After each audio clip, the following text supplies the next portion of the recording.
నూతన సంవత్సరం ప్రారంభమయ్యేది. కానీ ఇది మనందరం కూడా కలియుగంలో సుమారుగా 5114 సంవత్సరాలు కాలం గడిచిపోయి ఈ రోజున చైత్రశుద్ధ పాడ్యమి నాటి రోజున ఈ జయనామ సంవత్సర ఉగాది పండుగని మనం అందరం జరుపుకుంటూ ఉన్నాం. ఏం చేయాలి పండగ అంటే? ముఖ్యంగా ఉగాది అంటే ఏం చేయాలి అంటే మనకు శాస్త్రం చెప్తోంది ఈ రోజున 3 కార్యాలు విధిగా నిర్వహించాలి మానవులందరూ కూడా. ఏమిటంటే, ఒకటి అభ్యంగన స్నానం, తలారా శుభ్రంగా స్నానం చేయాలిట ఈ యుగాది నాడు. రెండవది నింబకుసుమ భక్షణం. నింబకుసుమం అంటే వేప పువ్వు, వేప పూతతోటి తయారు చేసినటువంటి ఆ పచ్చడిని అందరం కూడా స్వీకరించాలి. ఇంకొకటి చేయవలసింది ఏమంటే పంచాంగ శ్రవణం. ఆ పంచాంగ శ్రవణానికి మనందరం ఇక్కడ కూర్చున్నాం. ఈ పంచాంగ శ్రవణం వలన మనకి కలిగేటువంటి లాభములు ఏమిటి? మానవ జీవితం ఏమాత్రం లాభం లేకుండా ఏ పని చెయ్యం. ఆ లాభాలతో ముడిపడినటువంటి జీవితం మానవ జీవితం కనుక ఎందుకండి ఏం చేయాలి? ఈ పంచాంగాల గురించి తెలుసుకుంటే వచ్చేటువంటి లాభాలు ఏమిటి? అసలు పంచాంగం అంటే ఏమిటి? తిథి, వార, నక్షత్ర, యోగ, కరణాలని తెలిపేటువంటి దాన్ని పంచాంగం అంటాం. అయితే వీటిని తెలుసుకోవడం వల్ల కేవలం ఈ సంవత్సరంలో మొట్టమొదటి రోజు తెలుసుకుంటే చాలా? ప్రతిరోజు తెలుసుకోవాల్సినటువంటి అవసరం ఉందా లేదా అంటే, ప్రతిరోజు కూడా ఉదయం లేచిన వెంటనే ఆ రోజు ఉండేటువంటి తిథివార నక్షత్ర యోగ కరణాలని గనక తెలుసుకుంటే ప్రతిరోజు కూడా మన యొక్క జీవితం సుగమం అవుతుంది, మన యొక్క జీవన యాత్ర అంతా కూడా సఫలంగా సాగుతుంది అని చెప్పి మనకు శాస్త్రాలు చెప్తూ ఉన్నాయి. ఏమి తెలుసుకుంటే ఏమి ప్రయోజనం లభిస్తుందో ఒక శ్లోకంలో మనకి తెలియజేస్తారు. తిథేశ్చ శ్రియమాప్నోతి. ప్రతిరోజు తిథిని గనక తెలుసుకోవడం వల్ల మనకి శ్రేయస్సు కలుగుతుందిట. వారాత్ ఆయుష్యవర్ధనం. ప్రతిరోజు వారాన్ని గనక తెలుసుకుంటే ఆయుష్ వృద్ధి చెందుతుందిట. నక్షత్రాత్ హరతే పాపం. ప్రతిరోజు ఏ నక్షత్రం ఉందో తెలుసుకుంటే తద్వారా మన యొక్క పాపములన్నీ కూడా హరించబడతాయిట. యోగాత్ రోగ నివారణం.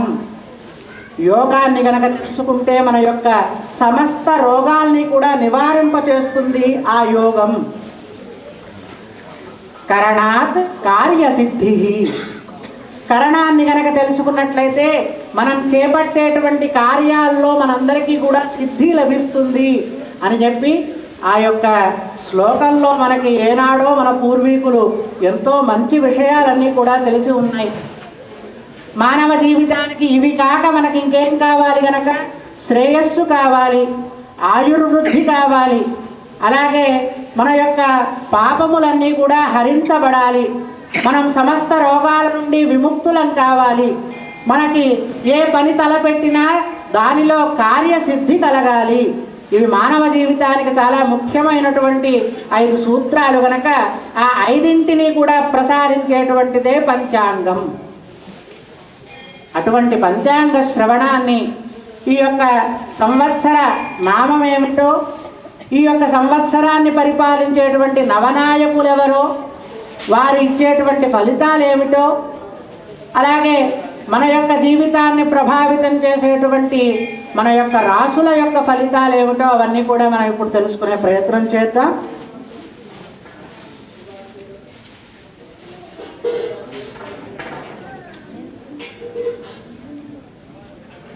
ఈ యొక్క జయనామ సంవత్సరం, ఈ యొక్క సంవత్సరానికి పేరు. ఈ జయనామ సంవత్సరానికి రాజుగా చంద్రుడు. ఈ చంద్రుడు రాజైనందువల్ల భూమి యందు గోధుమలు, వరి, చెరకు మొదలైనటువంటివన్నీ కూడా చక్కగా పండుతాయిట. యజ్ఞయాగాదులన్నీ కూడా అధికంగా జరిగేటువంటి అవకాశం ఉంది ఈ సంవత్సరం. ఆ యజ్ఞం వల్ల వేదనాదం, వేద ఘోష ఎక్కువ అవ్వడం వల్ల ఈ గోవులన్నీ కూడా సమృద్ధిగా, పాడి సమృద్ధి అంతా కూడా ఎక్కువగా ఉంటుంది. ఆయనకు సహకరించేటువంటి మంత్రిగా సూర్యుడు ఉండడం వల్ల రాజుల మధ్య విరోధములు, అనావృష్టి, ప్రజలందరూ కూడా అధర్మపరులు అయ్యేటువంటి అవకాశం ఎక్కువగా కనిపిస్తుంది. ఆ తర్వాత సేనాధిపతి శని వల్ల ఇందాక చెప్పుకున్నట్లుగానే రాజులు అధర్మపరులు అవుతారు, చతురంగ బలాలు లేనటువంటి వాళ్ళు అవుతారు, ఎవరికి కూడా స్పష్టమైనటువంటి మెజారిటీ రాదట. ప్రజలందరూ కూడా పాపకృత్యాలు ఆచరిస్తూ ఒకరినొకరు కలహించుకునేటువంటి పరిస్థితులు కనపడుతూ ఉన్నాయి. ఆ తర్వాత సస్యాధిపతి బుధుడు, ఆ బుధుడు సస్యాధిపతుల వల్ల స్వల్పమైనటువంటి పంటలు పండే అవకాశం, గాలితో కూడినటువంటి వర్షాలు పడతాయి, ప్రజలందరూ కూడా భయపీడితులవుతారు. ధాన్యాధిపతి చంద్రుడి వల్ల ఆవులు సమృద్ధిగా పాలు ఇస్తాయి, ప్రజలందరూ కూడా ఆరోగ్యవంతులుగా ఉండే అవకాశం, దేశం సుఖ సంతోషాలతో ఉంటుంది, వర్షాలు సమృద్ధిగా కురుస్తాయి. అర్ఘాధిపతి శని వల్ల నువ్వులు, మినుములు, ఉలవలు బాగా పండుతాయి, నల్లని నేలల్లో పంటలు పండుతాయి బాగా. మేఘాధిపతి శని వల్ల పంటలన్నీ కూడా మధ్యస్థంగా ఉంటాయి, ధరలు తగ్గేటువంటి అవకాశం, దేశంలో అనావృష్టి, నల్లని ధాన్యాలు బాగా పండే అవకాశం. రాత్రికాలమందు ప్రవేశం వల్ల సస్య సమృద్ధి కలిగేటువంటి అవకాశం ఉంది. శుక్రుడు రసాధిపతి అయ్యడం వల్ల క్షార వస్తువులు, కందమూల ఫలాలు ఇలాంటివన్నీ కూడా అధికంగా దొరికేటువంటి అవకాశం ఉంది. నీరసాధిపతి బుధుడు వల్ల వివిధ రకాలైనటువంటి ధాన్యములన్నీ కూడా సమృద్ధిగా పండేటువంటి అవకాశం ఉంది. ఇది రాజాది నవనాయకుల యొక్క ఫలితాలు. ఈ సంవత్సరం మే 4వ తేదీ నుంచి మే 28వ తేదీ వరకు సుమారుగా 24 రోజుల పాటు వాస్తుకర్తరి ఉండటం మూలంగా ఈ సమయంలో గృహ ఆరంభాలు కానీ, గృహ ప్రవేశాలు కానీ, చెట్లు కొట్టేయడం కానీ, బావులు త్రవ్వడం లాంటివి ఏవి కూడా చేయకూడదు.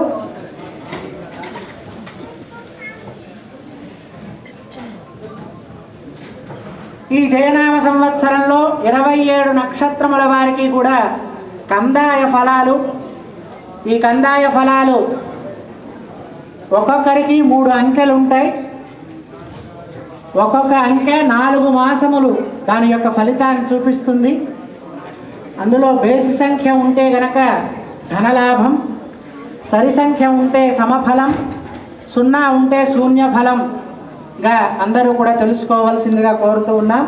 అశ్విని నక్షత్రం 6, 1, 1, భరణి నక్షత్రం 1, 2, 3, కృతికా నక్షత్రం 4, 0, 0, రోహిణి నక్షత్రం 7, 1, 2, మృగశిర నక్షత్రం 2, 2, 4, ఆర్ద్ర నక్షత్రం 5, 0, 1, పునర్వసు నక్షత్రం 0, 1, 3, పుష్యమి నక్షత్రం 3, 2, 0, ఆశ్లేష నక్షత్రం 6, 0, 2, మఖా నక్షత్రం 1, 1, 4, ఉబ్బా నక్షత్రం 4, 2, 1, ఉత్తర నక్షత్రం 7, 0, 3, హస్త నక్షత్రం 2, 1, 0, చిత్తా నక్షత్రం 5, 2, 2, స్వాతి నక్షత్రం 0, 0, 4, విశాఖ నక్షత్రం 3, 1, 1, అనురాధ నక్షత్రం 6, 2, 3, జ్యేష్ఠ నక్షత్రం 1, 0, 0, మూలా నక్షత్రం 4, 1, 2, పూర్వాషాఢ నక్షత్రం 7, 2, 4,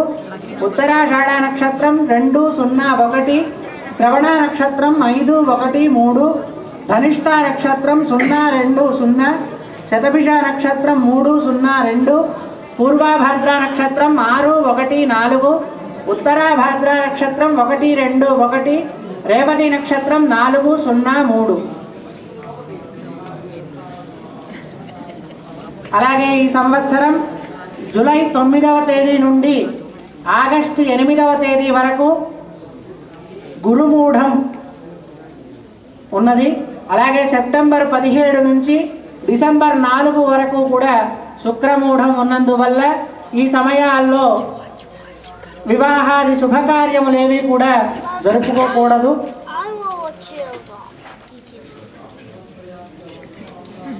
ఆ తర్వాత అందరూ ఎంతో ఆసక్తిగా ఎదురు చూస్తున్నటువంటి ఆదాయ వ్యయాలు, రాజపూజ్య అవమానాలు ఇప్పుడు మనం తెలుసుకునే ప్రయత్నం చేద్దాం.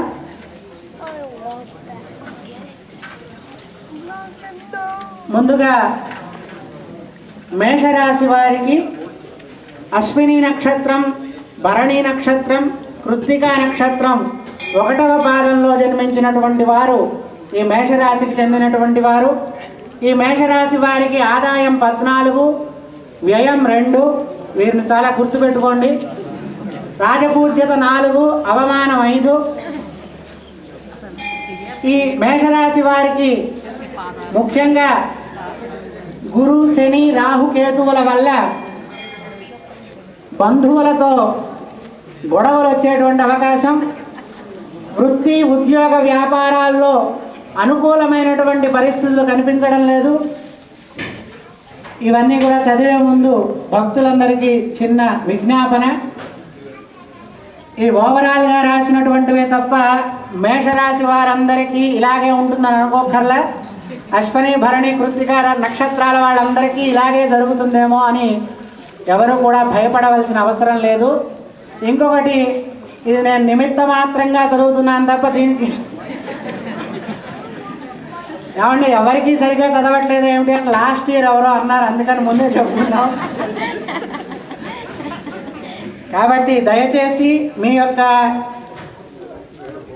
జనన సమయాన్ని బట్టి మీ దగ్గర కనుక సరైనటువంటి హారోస్కోప్ని చూసుకొని మీకు ఇంటి పురోహితులు ఎవరైతే ఉన్నారో వారి ద్వారా మీ ఫలితాలని సక్రమంగా తెలుసుకొని ఆచరించవలసిందిగా ముందుగా విజ్ఞాపన చేస్తూ ఉన్నాం. ఈ మేషరాశి వారికి ఖర్చులన్నీ కూడా పెరిగేటువంటి అవకాశం. ఆదాయం ఎక్కువ ఉంది కనుక ఖర్చు పెరిగినా పర్వాలేదు. వీరికి ధన నష్టం జరగకుండా చూసుకోవాలి. అనారోగ్యమైనటువంటి సమస్యలు ఎన్నో కూడా ఎదురయ్యేటువంటి అవకాశం ఉంది. ముఖ్యంగా కంటికి సంబంధించినటువంటి వ్యాధులు వీళ్ళకి సంక్రమించేటువంటి అవకాశం ఉంది. ఈ రాశి వారికి అదృష్ట సంఖ్య 9గా నిర్ణయించడం జరిగింది. ఆ తర్వాత వృషభ రాశి వారికి కృత్తికా నక్షత్రం 2, 3, 4 పాదాలు, రోహిణి నక్షత్రం 4 పాదాల వారు, మృగశిర నక్షత్రం 1, 2 పాదాల్లో జన్మించినటువంటి వారు ఈ వృషభ రాశికి చెందినటువంటి వారు. వీరికి ఆదాయం 8, వ్యయం 11, రాజపూజ్యం 7, అవమానం 5. వీరికి ఇంట్లో శుభకార్యాలు జరిగేటువంటి అవకాశం ఉంది. మంచి పనులు చేయడం వల్ల కీర్తి ప్రతిష్టలు లభించేటువంటి అవకాశం ఉంది. వీళ్ళ యొక్క ప్రతిభకి తగినటువంటి గుర్తింపు లభించేటువంటి అవకాశం కూడా ఈ యొక్క సంవత్సరం కనిపిస్తూ ఉంది. వీరు ధనలాభం పొందేటువంటి అవకాశం ఉంది. అలాగే ఎవరైనా ఉద్యోగ ప్రయత్నాలు చేస్తే వారికి ఉద్యోగం లభించేటువంటి అవకాశం ఉంది. విదేశీ యానం కూడా వీరికి సూచితమవుతోంది. వీరికి అదృష్ట సంఖ్య 6గా నిర్ణయించడం జరిగింది. ఇక మిథున రాశి వారు మృగశిర నక్షత్రం 3, 4 పాదాల్లో జన్మించినటువంటి వారు, అలాగే ఆర్ద్ర నక్షత్ర 4 పాదాల జాతకులు, పునర్వసు నక్షత్రం 1, 2, 3 పాదాల్లో జన్మించినటువంటి వారు ఈ మిథున రాశికి చెందినవారు. వీరికి కూడా ఆదాయం 11, వ్యయం 8, రాజపూజ్యం 3, అవమానం 1. వీరి యొక్క వృత్తి, ఉద్యోగ, వ్యాపారాల్లో చాలా శ్రద్ధగా పనిచేయవలసి ఉంటుంది. స్నేహితుల వల్ల మోసపోయేటువంటి అవకాశం సూచితమవుతోంది ఈ సంవత్సరం. వీరికి మాట విలువని కాపాడుకునేటువంటి ప్రయత్నం చేయకపోయినట్లయితే స్నేహితుల మధ్య గొడవలు వచ్చేటువంటి అవకాశం ఉంది. అలాగే వీరు చేపట్టినటువంటి పనుల్లో ఆటంకాలు సూచితమవుతూ ఉన్నాయి. బంధుమిత్రులతో కలిసి స్థిర నిర్ణయాలు తీసుకునేటువంటి అవకాశం ఉంది. వీరు ఈ సంవత్సరాంతంలో చేపట్టేటువంటి పనులన్నీ కూడా విజయం సాధించేటువంటి అవకాశం ఉంది. ఈ రాశి వారికి అదృష్ట సంఖ్య 5గా సూచిస్తూ ఉన్నారు ఈ సంవత్సరం. ఆ తర్వాత కర్కాటక రాశి వారికి పునర్వసు నక్షత్రం 4వ పాదం, పుష్యమి నక్షత్ర జాతకులు, ఆశ్లేష నక్షత్ర జాతకులు కూడా ఈ కర్కాటక రాశికి చెందినటువంటి వారు. వీరికి ఆదాయం 5, వ్యయం 8, రాజపూజ్యం 6, అవమానం 1. వీరికి ఇంట్లో శుభకార్యాలు జరిగేటువంటి అవకాశం ఉంది. అయితే వీరి ఇంట్లో అగ్ని చోర భయాలు సూచితమవుతూ ఉన్నాయి. అనారోగ్య సమస్యలు ఎన్నో కూడా ఉత్పన్నమయ్యేటువంటి అవకాశం ఉంది. వీరు చేపట్టినటువంటి పనులన్నీ కూడా ఆలస్యం అయ్యేటువంటి అవకాశం ఉంది. వీరి యొక్క మనస్తాపం సూచిస్తూ ఉన్నారు ఈ సంవత్సరం. అలాగే శ్రమ అధికంగా ఉంటుంది. అధికారుల వల్ల అనేకమైనటువంటి కష్టాలని నష్టాలను ఎదుర్కొనేటువంటి అవకాశం ఉంది. ఈ రాశి వారికి అదృష్ట సంఖ్య 2గా సూచితమవుతోంది. ఆ తర్వాత సింహరాశి వారికి మఖా నక్షత్రం, పుబ్బా నక్షత్రం, ఉత్తరా నక్షత్రం మొదటి పాదంలో జన్మించినటువంటి వారికి కొంతకాలంగా పరిష్కారం కానటువంటి సమస్యలు ఏవైనా ఉంటే అవి ఈ సంవత్సరం పరిష్కారం అయ్యేటువంటి అవకాశం ఉంది. అలాగే ఈ నక్షత్ర ఈ రాశి జాతకులకి ప్రతిభకి తగినటువంటి గుర్తింపు లభించేటువంటి అవకాశం ఉంది. శత్రువులపై విజయం సాధించి వాళ్ళని కూడా మిత్రులుగా మార్చుకునేటువంటి సమయం ఇది. అలాగే వీరికి స్థాన చలనం సూచిస్తూ ఉన్నాం. వీరి యొక్క అనారోగ్యంతో బాధపడేటువంటి వాళ్ళు ఈ సంవత్సరం ఆ అనారోగ్యాల నుంచి దూరమై ఆరోగ్యంగా ఉండేటువంటి పరిస్థితి కనబడుతుంది. కాబట్టి వీరికి ఈ రాశి వారికి అదృష్ట సంఖ్య 1గా సూచిస్తూ ఉన్నారు. ఆ తర్వాత కన్యా రాశి వారు ఉత్తరా నక్షత్రం 2, 3, 4 పాదాల్లో జన్మించినటువంటి వారు. అలాగే హస్తా నక్షత్ర జాతకులు చిత్తా నక్షత్రం 1, 2 పాదాల్లో జన్మించినటువంటి వారు ఈ కన్యా రాశికి చెందినటువంటి వారు. వీరు ఈ గురుగ్రహ ప్రభావం వల్ల వీరికి కలిసి వస్తుందనుకున్నటువంటి అదృష్టం దూరం అయ్యేటువంటి అవకాశం ఉంది. కాలం సహకరించదు గనక భగవత్ చింతనలో వీరు కాలాన్ని వెళ్ళబుచ్చవలసినటువంటి పరిస్థితి. విజయం సాధించడంలో అనేకమైనటువంటి విఘ్నాలు సూచిస్తూ ఉన్నాం. అలాగే వీరు గురుగ్రహానికి సంబంధించినటువంటి ధ్యాన శ్లోకాలని కనుక చదువుకున్నట్లయితే కొంత అనుకూలమైనటువంటి పరిస్థితి. ఈ రాశి వారికి అదృష్ట సంఖ్య 5గా సూచిస్తూ ఉన్నారు. ఆ తర్వాత తులారాశి వారు చిత్తా నక్షత్రం 3, 4 పాదాలు, స్వాతి నక్షత్ర జాతకులు విశాఖ నక్షత్రం 1, 2, 3 పాదాల్లో జన్మించినటువంటి వారు ఈ తులారాశికి చెందినటువంటి వారు.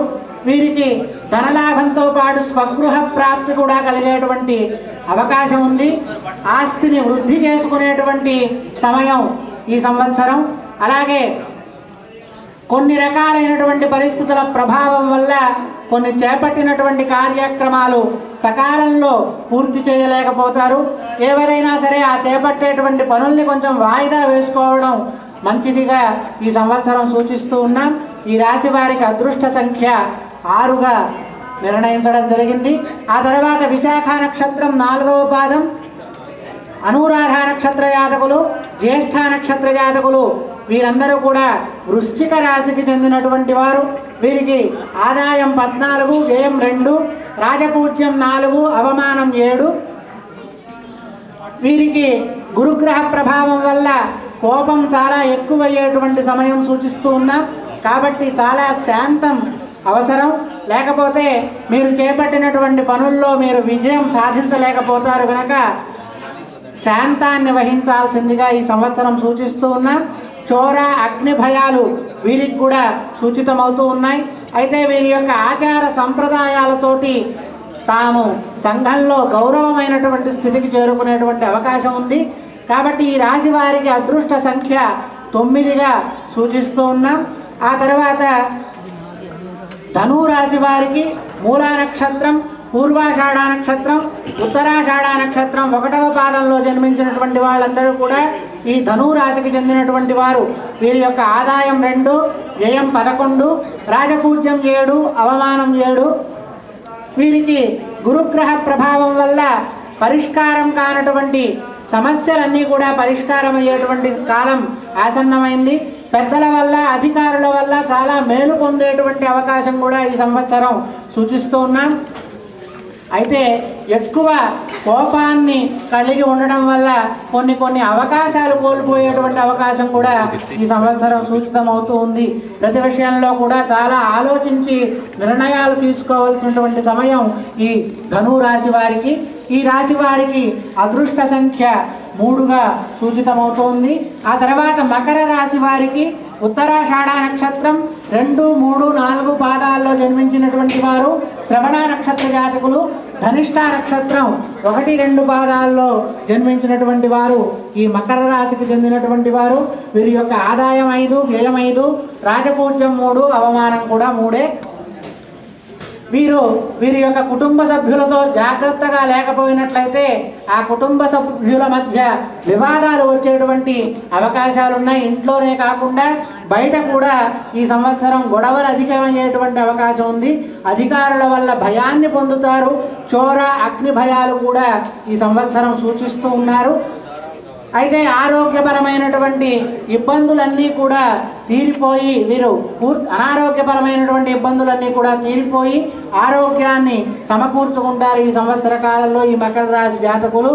ఈ రాశి వారికి అదృష్ట సంఖ్య 8గా సూచించడం జరుగుతోంది. ఆ తర్వాత కుంభరాశి వారికి ధనిష్ట నక్షత్రం 3, 4 పాదాల్లో జన్మించినటువంటి వారు, శతభిష నక్షత్ర జాతకులు, అలాగే పూర్వభాద్ర నక్షత్రం 1, 2, 3 పాదాల్లో జన్మించినటువంటి వారు ఈ కుంభరాశికి చెందినటువంటి వారు. వీరికి ఆదాయం 5, వ్యయం 5, రాజపూజ్యం 6, అవమానం 3గా సూచించడం జరుగుతోంది. వీరికి కుటుంబ వాతావరణం అంతా కూడా చాలా అనుకూలంగా ఉంటుంది. ఒక శుభవార్త వీళ్ళ ఇంట్లో ఆనందాన్ని నింపేటువంటి అవకాశం ఉంది. అవసరానికి తగినటువంటి డబ్బు చేతికి అందడం వల్ల ఆర్థికపరమైనటువంటి ఇబ్బందుల నుంచి కూడా వీరు తట్టుకుని నిలబడగలిగేటువంటి సామర్థ్యాన్ని ఈ సంవత్సరం సూచిస్తూ ఉన్నారు. అంతేకాకుండా వీరు చేపట్టేటువంటి పనుల్లో అంతటా కూడా విజయం సాధించేటువంటి అవకాశం ఉంది. కీలక వ్యవహారాల్లో ముందడుగు వేసి సరైనటువంటి సమయంలో సరైనటువంటి నిర్ణయాన్ని తీసుకునేటువంటి అవకాశం ఈ కుంభరాశి జాతకులకి కనిపిస్తూ ఉంది. ఈ రాశి వారికి అదృష్ట సంఖ్య 8గా సూచించడం జరిగింది. ఆ తర్వాత మీనరాశి పూర్వభాద్ర నక్షత్రం 4వ పాదం, ఉత్తరాభాద్ర నక్షత్ర జాతకులు, రేవతి నక్షత్ర జాతకులు ఈ యొక్క మీనరాశికి చెందినటువంటి వారు. వీరికి ఆదాయం 2, వ్యయం 11, రాజపూజ్యం 2, అవమానం 6. ఈ మీనరాశి వారికి విదేశీ ప్రయాణాలన్నీ కూడా యోగించేటువంటి కాలం. అయితే చేపట్టేటువంటి పనుల్ని వాయిదా వేసుకోవడం మంచిది, లేకపోతే ఖర్చులన్నీ కూడా పెరిగేటువంటి అవకాశం. ఆర్థిక సమస్యల వల్ల చేతిలో డబ్బు ఏమాత్రం కూడా నిలిచేటువంటి పరిస్థితి లేదు. ఈ కలహాల వల్ల బుద్ధి చాంచల్యం వల్ల అలసట చెందేటువంటి అవకాశం వీరికి కనిపిస్తూ ఉంది. కాబట్టి వీరు ఆరోగ్యపరమైనటువంటి విషయాల్లో చాలా శ్రద్ధ వహించాల్సి ఉంటుంది.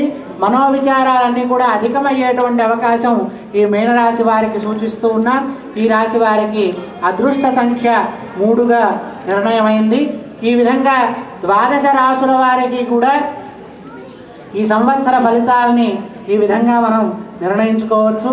అయితే ముందుగా చెప్పుకున్నట్లుగా మీ జాతకాన్ని అనుసరించి, మీరు పుట్టినటువంటి సమయాన్ని అనుసరించి, అప్పుడు ఉన్నటువంటి గ్రహస్థితిని అనుసరించి ఫలితాలను తెలుసుకోవాలి కనుక వాటన్నింటినీ కూడా మీ పురోహితుల ద్వారా తెలుసుకొని దానికి సంబంధించినటువంటి ఏవైనా సూచనలు చేసినట్లయితే వాటన్నింటినీ కూడా పాటిస్తూ, ముఖ్యంగా భగవంతుడు నిర్ణయం మీద మనందరం ఈ లోకానికి వచ్చి ఉన్నాం కనుక దేన్నైనా కానీ అనుభవించేటువంటి సామర్థ్యాన్ని మళ్ళీ మనకు భగవంతుడే ఇవ్వాలి కనుక ముఖ్యంగా ఆయన యొక్క సన్నిధిలో, ఆయన యొక్క సేవా కైంకర్యంలో మనందరం కూడా తరిస్తూ ఉండాలి.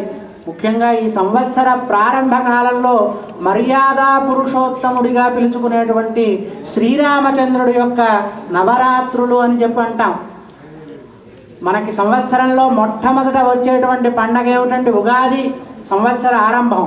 కానీ మొట్టమొదట వచ్చేటువంటి పండగ రాముడికి సంబంధించినటువంటిది శ్రీరామ నవమి.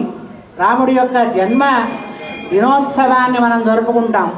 ఎందుకంటే మానవుడు ఎలా ఉండాలో తాను నడచి చూపించినటువంటి వాడు కనుక రాముడు. ఈ సంవత్సర కాలం మనం కూడా ఎలా నడుచుకోవాలో తన యొక్క ఆచరణ ద్వారా మనకు నిరూపించాడు కనుక ముందుగా ఆయన యొక్క పూజతోటి మనం సంవత్సరాన్ని ప్రారంభిస్తాం. కాబట్టి ఈ 9 రోజులు కూడా సమస్త గ్రహాలకి కూడా అధిపతి అయినటువంటి ఆంజనేయ స్వామి వారి యొక్క చరిత్రని, అంటే వారి యొక్క మహాత్మ్యాన్ని తెలిపేటువంటి సుందరకాండము రామాయణంలో చాలా అతి ముఖ్యమైనటువంటి ఘట్టం. ఆ సుందరకాండ పారాయణాన్ని ఈ 9 రోజులు కూడా మన యొక్క ఆలయంలో ఉదయం సుమారుగా 9 గంటల నుంచి 10 గంటల వరకు ఇక్కడ పారాయణాన్ని మనం జరుపుకుంటూ ఉన్నాం. ప్రతిరోజు వచ్చి చక్కగా వాటిని వినొచ్చు. అలాగే ఆ యొక్క పారాయణలో మీరు కూడా స్పాన్సర్ చేయొచ్చు. మీ యొక్క గోత్రనామాలతో ఆ పారాయణ జరుగుతుంది. ఎందుకంటే సమస్త గ్రహాలని కూడా ఆంజనేయ స్వామి తన యొక్క అధీనంలో ఉంచుకుంటారట. అందుకని గ్రహస్థితుల ద్వారా, గ్రహ గమనాల ద్వారా ఇప్పటిదాకా మనందరం కూడా తెలుసుకున్నటువంటి ఫలితాల్లో మనకి ఏ విధమైనటువంటి ఆటంకం రాకుండా ఉండాలంటే ఆ సుందరకాండ పారాయణాన్ని జరుపుకోవడం మనందరికీ కూడా ఈ సంవత్సరం సూచిస్తూ ఉన్నారు కనుక అటువంటి కార్యక్రమంలో పాల్గొందాం.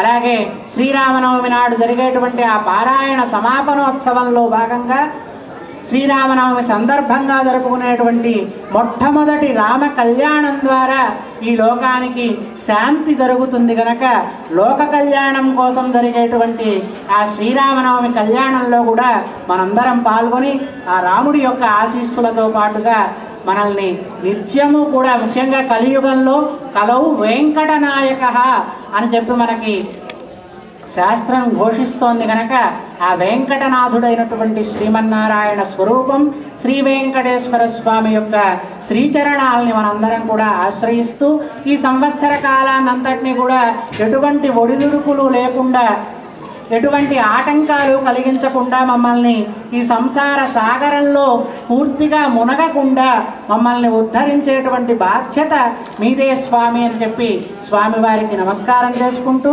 జై శ్రీమన్నారాయణ. ఇప్పుడు మరి కాసేపట్లో కన్నడ నూతన సంవత్సరం కూడా ఈరోజే కనుక ఆ కన్నడ సంవత్సర పంచాంగాన్ని ఇప్పుడు మనకి శ్రీమాన్ దత్తాత్రేయ భట్ స్వామి ఇప్పుడు మనకందరికీ కూడా వినిపిస్తారు. దయచేసి అందరూ కూడా ఇక్కడే కూర్చోండి. ఈ కన్నడ పంచాంగ శ్రవణం అయిన తర్వాత స్వామివారి యొక్క దర్శనం, అలాగే ఈ రోజున అందరికీ కూడా స్వామివారి సమీప దర్శన భాగ్యాన్ని కూడా అనుగ్రహించారు కనుక స్వామివారు వారి యొక్క ఆ లోపలి దాకా వెళ్ళి స్వామివారిని సేవించుకొని తీర్థ ప్రసాదాలు స్వీకరించవలసిందిగా కోరుతూ ఉన్నాం. ఆ తర్వాత ఈ నూతన సంవత్సరం సందర్భంగా క్రింద కళ్యాణ మండపంలో అందరికీ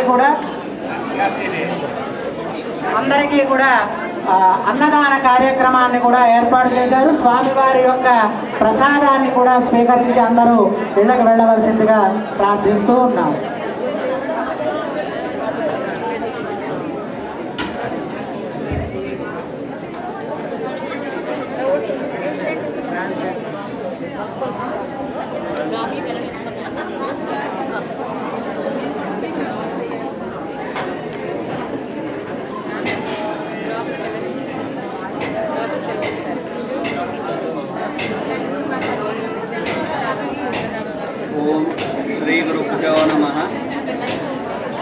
श्रीकल्याणगुणावहं रिपुहरं दुःस्वप्नदोषावहं गङ्गास्नानविशेषपुण्यफलदं गोदानतुल्यं नृणाम् आयुर्वृद्धिदमुत्तमं शुभकरं सन्तानसम्पत्प्रभं नानाकर्म सुसाधनं समुचितं पञ्चाङ्गमाकर्ण्यताम्.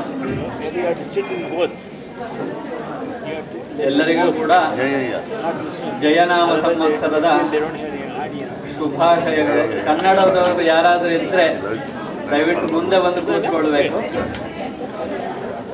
ಕನ್ನಡ ಅರ್ಥ ಆಗೋರು ಅಥವಾ ಕನ್ನಡ ತಿಳಿದವರು, ಕನ್ನಡದವರು.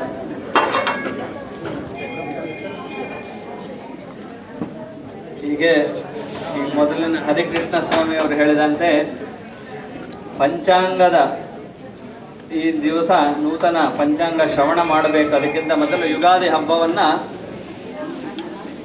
ಎಣ್ಣೆ ಅಭ್ಯಂಗದ ಸ್ನಾನದೊಂದಿಗೆ ಮಾಡಿ ಆಮೇಲೆ ದೇವರನ್ನು ನಮಸ್ಕರಿಸಿ ನಿಂಬಕದಳ ಭಕ್ಷಣ ಅಂತ ಹೇಳ್ತಾರೆ.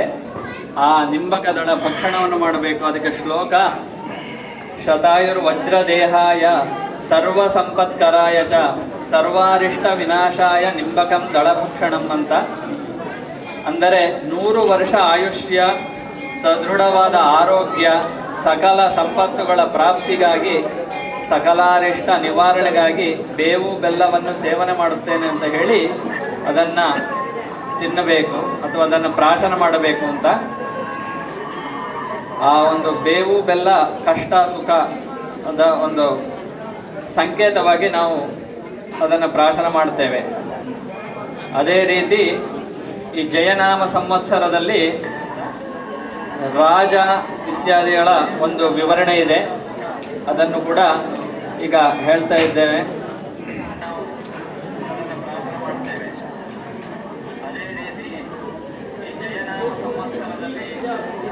ಯಶೃಣೋತಿ ಮಧು ಶುಕ್ಲ ಪಕ್ಷಕ್ಕೆ ವರ್ಷನಾಥ ಸಚಿವಾದಿಕಂ ಫಲಂ ಪ್ರಾಪ್ನುಯಾತ್ ದರಿತ ಮುಕ್ತ ವಿಗ್ರಹಶ್ಚ ಆಯುರರ್ಥಮತುಲಂ ಯಶಸ್ಸುಖಂ ಆಯುರ್ವೃದ್ಧಿಂ ಪುತ್ರ ಪೌತ್ರಾಭಿವೃದ್ಧಿಂ ನಿತ್ಯಾರೋಗ್ಯಂ ಸಂಪದಾಂಚನ ಪಾಯಾಂ ಅಚ್ಛಿನ್ನಾಂ ಉತ್ಸವಾನಾಮಾಪ್ತಿಃ ಯಚ್ಛಂತ್ಯೇತೆ ವತ್ಸರಾಧೀಶ ಮುಖ್ಯಾಃ ತಿಥೇಶ್ಚ ಶ್ರಿಯಮಾಪ್ನೋತಿ ವಾರಾದಾಯುಷ್ಯವರ್ಧನಂ ನಕ್ಷತ್ರಾತ್ ಧರತೆ ಪಾಪಂ ಯೋಗಾದ್ರೋಗ ನಿವಾರಣಂ ಕರ್ಣಾತ್ ಕಾರ್ಯಸಿದ್ಧಿಂಚ ಪಂಚಾಂಗ ಫಲಮುತ್ತಮಂ ಅಂತ. ಈ ಒಂದು ಪಂಚಾಂಗ ಶ್ರವಣದಿಂದ ಯಾವ ಫಲ ಅಂತ ಹೇಳ್ತಾರೆ. ಚೈತ್ರ ಮಾಸ ಶುಕ್ಲ ಪಕ್ಷದಲ್ಲಿ ರಾಜ, ಮಂತ್ರಿ ಮೊದಲಾದ ಪಂಚಾಂಗದಲ್ಲಿನ ಫಲಗಳನ್ನು ಯಾರು ಕೇಳುತ್ತಾರೋ ಅಂತಹವರು ಪಾಪ ಫಲಗಳಿಂದ ಮುಕ್ತರಾಗುತ್ತಾರೆ.